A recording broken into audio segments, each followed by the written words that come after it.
자, 우리 여러분들과 다시 한번 인사하겠습니다. 오늘 정말 잘 오셨습니다. 자, 은혜 받기 원합니다.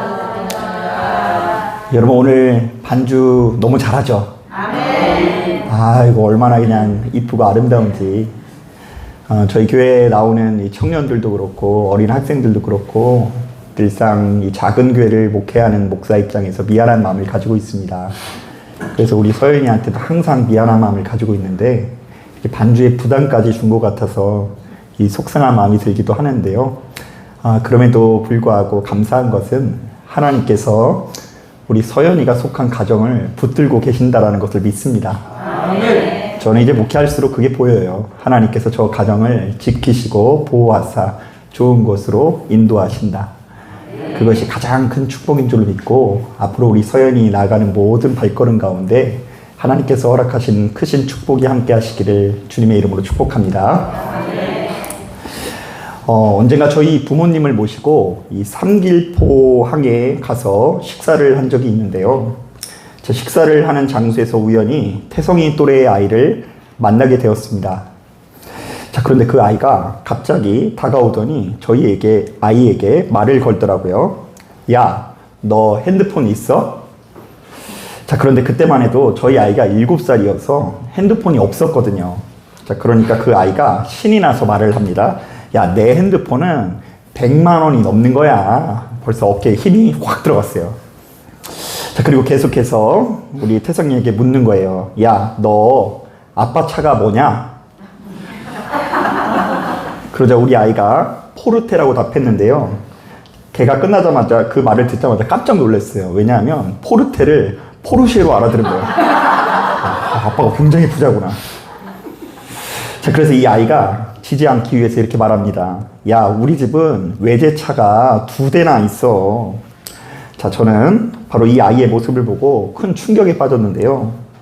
이제 나이가 7살 정도밖에 안 되었는데 누군가가 핸드폰이 있는지 없는지 아빠 차가 무엇인지를 따지면서 상대방을 제압하려는 모습을 보니까 왠지 모르게 이 서글픈 마음이 들더라고요. 사실 제가 이곳저곳에서 요즘 초등학교 학생들의 장래희망 1위가 건물주라는 이야기를 듣고도 그렇게 큰 의미를 부여하지 않았거든요. 그래도 내가 어렸을 때는 어린 학생들이 낭만적으로 과학자, 대통령 이런 거 되고 싶었는데 요즘 애들은 그냥 일 안 하고 그냥 통장에 이렇게 쌓이는 거 보면서 먹고 살고 싶은 그런 마음이 있는 거구나.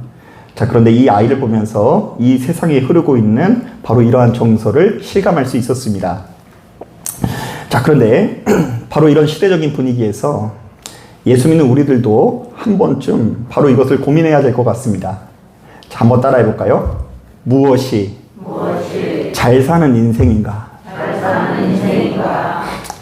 자, 이 세상에서는 그야말로 두말할 것도 없이 돈이 왕노릇하는데 하나님을 믿는 우리들은 어떤 삶의 모습을 보여야 하는 것일까요? 자, 이번 시간에는 바로 이런 관점에서 함께 말씀을 나눠보려고 하는데요. 아무쪼록 귀를 기울이시고 큰 은혜 받으시는 저와 여러분들 되시기를 주님의 이름으로 축복합니다. 자, 바로 이런 점에서 오늘 우리가 읽을 이 본문은 굉장히 큰 도움이 되는 말씀인데요. 자, 이른바 창조의 섭리라고 할 수 있는 안식일에 관한 규례가 담겨져 있습니다. 자, 이때 안식일이란 한 주간의 마지막 날인 토요일을 의미하는데요. 자, 그렇다 보니 많은 분들이 안식일의 규례라고 한다면 안식일 당일에 하던 일을 멈추고 쉬는 것만을 떠올리게 됩니다. 자, 그러니까 안식일에는 절대로 뭘 하면 안 된다고요? 일에 서면 안 되고 장 봐서도 안 되고 무조건 하던 일을 멈추는 것에 초점을 둔다는 것이죠. 하지만 이 안식일의 규례는 하나님께서 이 땅을 창조하신 7일간의 일정 전체를 조명해야 되는데요. 하나님께서 이 땅을 창조하셨을 때 며칠간 노동을 하셨고 6일을 노동하셨고 7일째에는 안식을 하셨는데, 자, 바로 이것이야말로 우리에게 주어진 창조의 섭리라는 것입니다. 자, 즉 사람이 보다 건강하고 아름다운 삶을 살기 위해서는 적절한 노동과 휴식이 함께 조화를 이루어야 한다는 것이죠. 자, 그렇기 때문에 바로 이러한 창조의 섭리에 의하면 사람이 맨날 아무것도 안 하고 놀고 먹는 것은 절대로 아름다운 삶이 아닙니다. 자, 우리의 생각으로는요, 수백억 상당의 건물주가 되어서 아무것도 안 하고 거액의 월세를 받으면 그냥 마냥 행복할 것 같은데, 성경은 바로 그러한 삶을 비정상적인 삶으로 규정하는 것입니다. 자, 그러면서 말씀하십니다. 너희들 그렇게 살면 어떤 방식으로든 반드시 병들 수밖에 없다. 자, 저는 최근 들어 그 재벌가에서 들려오는 프로포폴 복용, 그리고 뭐 마약류, 밀반입, 뭐 이런 문제들이 바로 이런 것들과 연관된다라고 생각을 하는데요. 아무것도 안 하고 놀고 먹는 것이 절대로 아름다운 삶이 아니라고 성경은 규정하고 있어요. 자, 마찬가지입니다. 우리가 매일같이 일만 하고 절대로 쉬지 않는 삶을 사는 것도 역시 비정상적인 삶으로 규정합니다. 자, 그래서 너희가 일주일 내내 일하면 훨씬 더 많이 벌 수 있어도 적어도 일주일에 며칠은요, 하루는 쉬는 날로 정해서 무조건 쉴 때에 보다 건강한 삶을 살아갈 수 있다는 것입니다. 자, 바로 이런 관점에서 오늘날 우리가 우리 인생을 잘 살기 위해서는 바로 이런 질문을 해봐야 돼요. 한 번 더 따라하겠습니다. 나는 지금 충분히 땀 흘리고 있는가?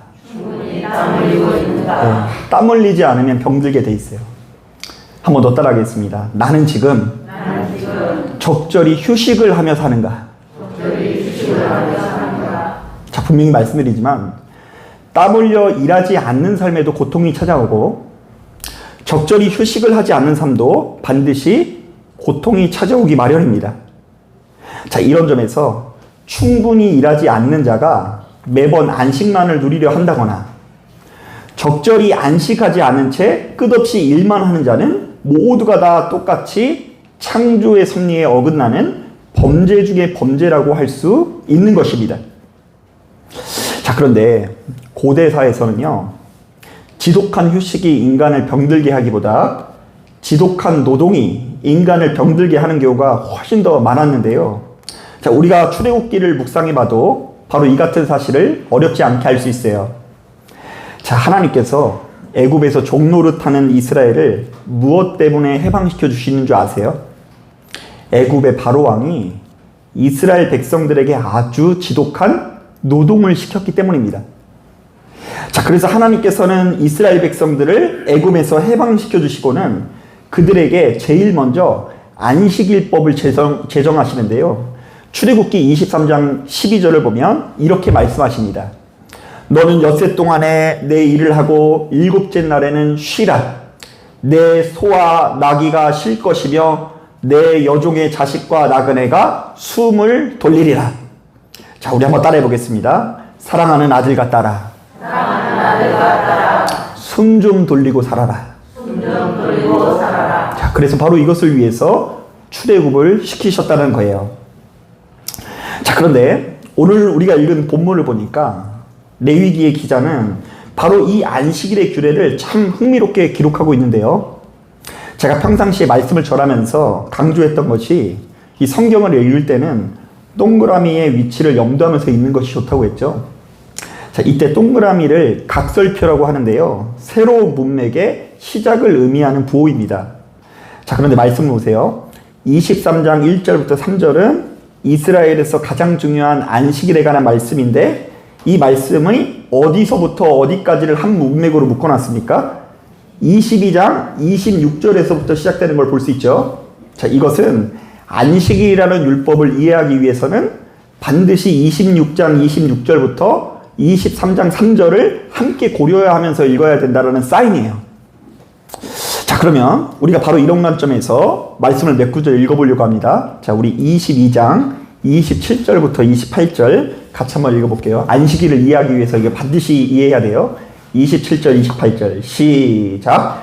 수소나 양이나 염소가 나거든 이래 동안 그것에 어미와 같이 있게 하라. 여덟째 날 이후로는 여호와께 화제로 예물을 드리면 기쁘게 받으심이 되리라.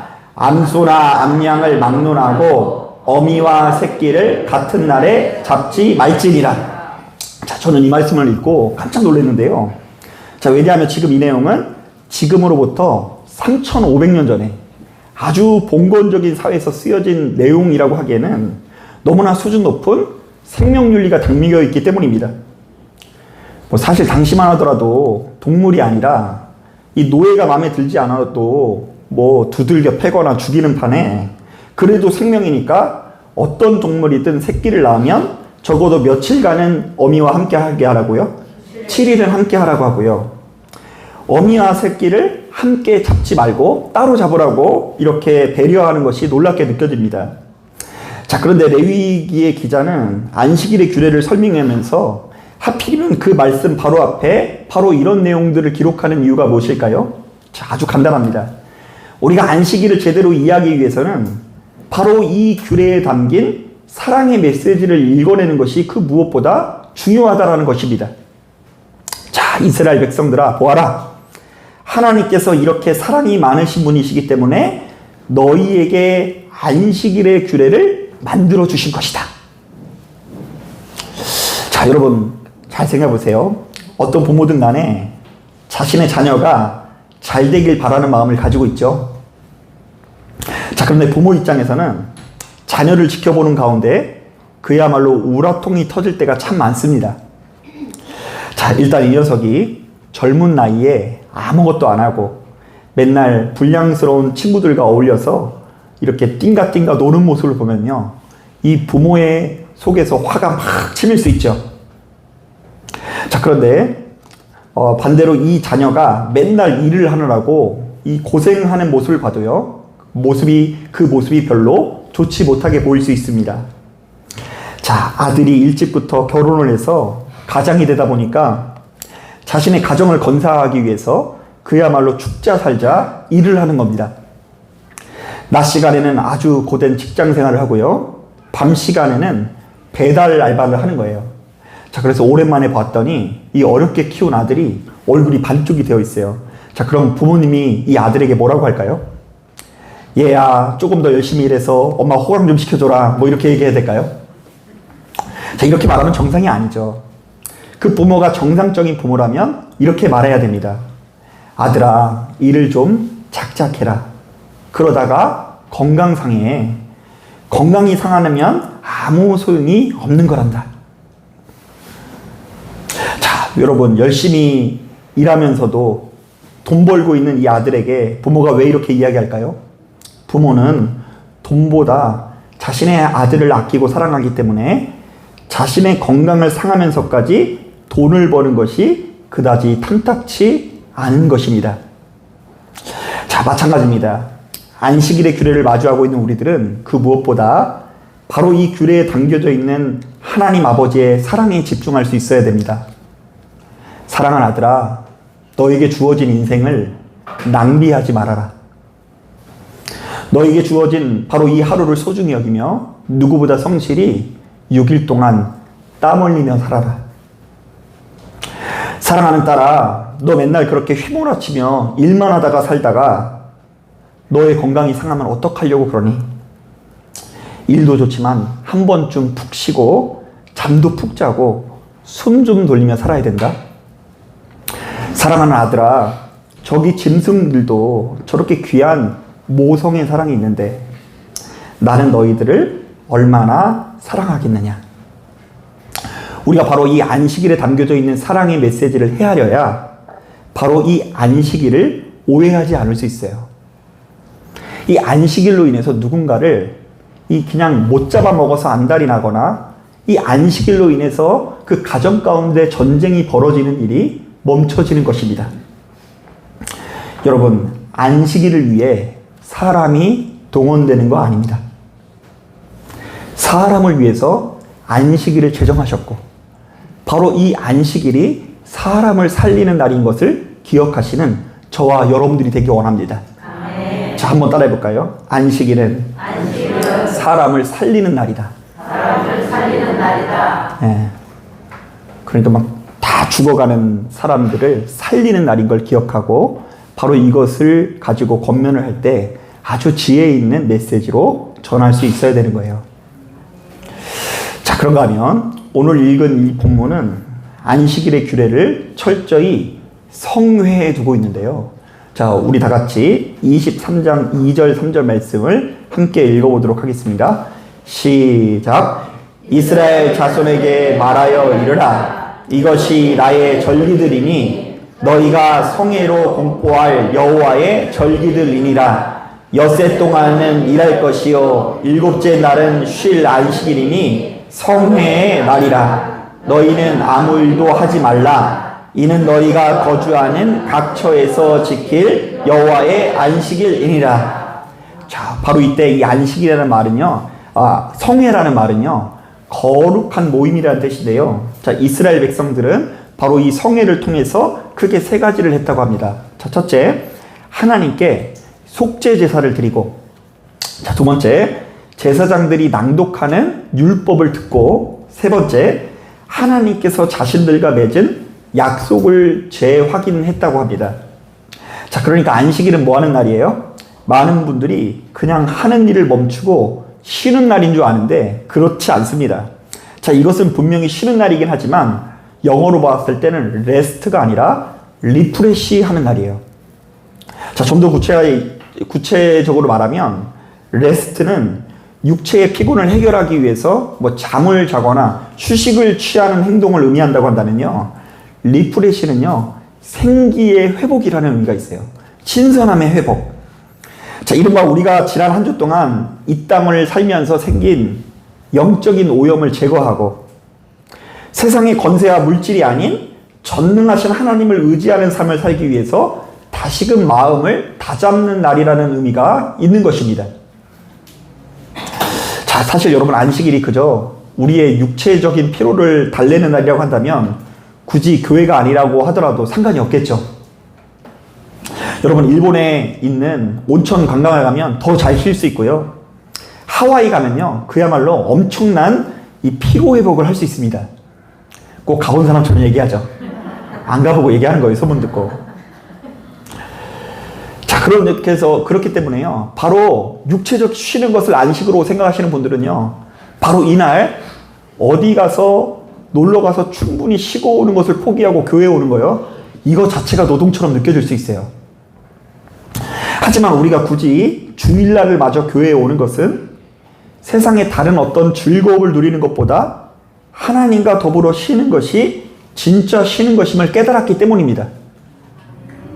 한번 따라해 볼까요? 하나님과 더불어 쉬는 것이 진짜 쉬는 것이다. 진짜 쉬는 것이다. 교회 나와서 막 사람들이랑 어울리는 거 말고, 교회 나와서 뭐 거기서 나오는 여러 가지 뭐 행사들이나 즐거움에 막 도취되어서 막 으쌰으쌰 하는 거 말고, 하나님과 더불어 쉬는 것이 진짜 쉬는 것임을 깨닫는 사람이 주일을 소중히 여기는 거예요. 이른바 예배당에 들어올 때의 내 심령과 나갈 때의 내 심령이 어떻게 다른지를 체험하고, 하나님의 말씀을 듣고 깨우친 자와 그렇지 않은 자의 삶이 어떻게 다른지를 체험한 사람만이 정말로 설레이는 마음으로 이 예배당을 나오기 마련입니다. 제가 목회하면서 보니 참되게 예배하는 자는요, 바로 이렇게 놀라운 은혜와 기쁨을 수시로 경험하게 되는데요, 한동안 우리를 사로잡고 있었던 미움에서 이 예배를 통해서 벗어나는 경우가 참 많아요. 예배 들어올 때 얼굴이 어둑어둑해요. 왜 어둑어둑한지 아세요? 한 주 동안 누구 미워해서 얼굴이 어둑어둑한 거예요. 그런데 그 미움을 그래도 벗어나면서 돌아가고요, 허영과 방탕에서, 고통과 괴로움에서 벗어나는데 좌우지간 예배 드리는 가운데 우리의 생기가 다시금 충전되고 우리의 인생이 더 좋은 곳으로 인도함을 받는 것입니다. 자, 그래서 저도 예배 시간마다 막대한 책임감을 가지고 사실은 말씀을 전하는데요. 자, 여러분, 말씀 시간에 푹 주무시다 일어나신 분도 일단은 참 개운하죠. 자, 제가 이제 전에 섬기는 교회에서 어떤 분이 그러시더라고요. 이상하대요. 예배 시간에 한 10분 졸다 일어나면 낮잠 1시간 자는 것보다 더 개운하게 느껴진다고 막 그러시더라고요. 뭐 그렇게라도 안식을 누리면 참 좋을 것 같아요. 하지만 참된 안식을 경험한 사람은 보다 근본적으로 바로 이 거룩한 모임을 통해서 생기가 회복되어지는 경험을 해야 합니다.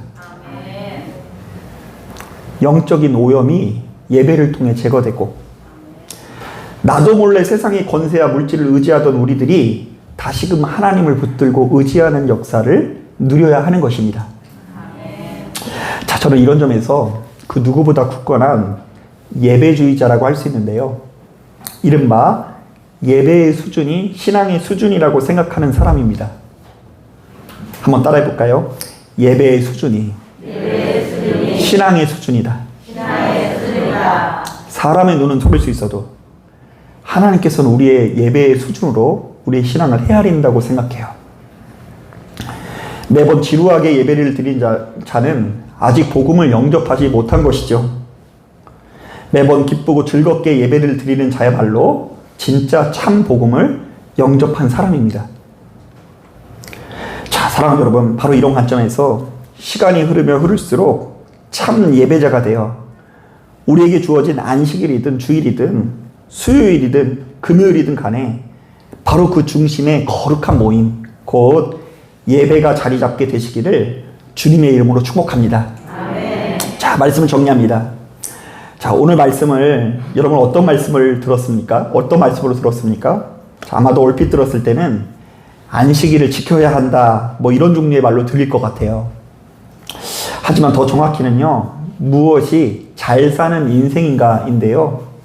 하나님께서는 우리를 너무나 아끼고 사랑하사 우리로 하여금 가장 아름답고 행복한 삶의 모습을 알려주셨는데요. 자, 그것은 적절한 노동과 휴식이 함께 동반된 삶을 말합니다. 그래서 애초부터 너희는 그렇게 인생을 설계해야 된다라고 가이드라인을 제시하는 거예요.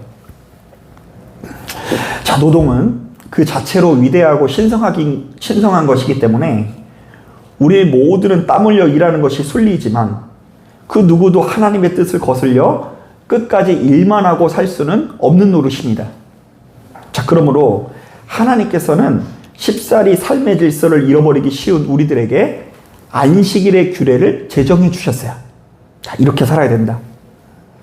자, 그런데 바로 이 안식일은 그저 육체적인 피곤을 해결하는 날이 아니라 영적으로 리프레시하는 날인 것을 깨닫고 바로 이 거룩한 안식일의 중심에 거룩한 모임, 곧 예배를 통한 즐거움을 누리시기 위해서 노력하시는 저와 여러분들 되시기를 주님의 이름으로 축복합니다. 자, 기도하겠습니다.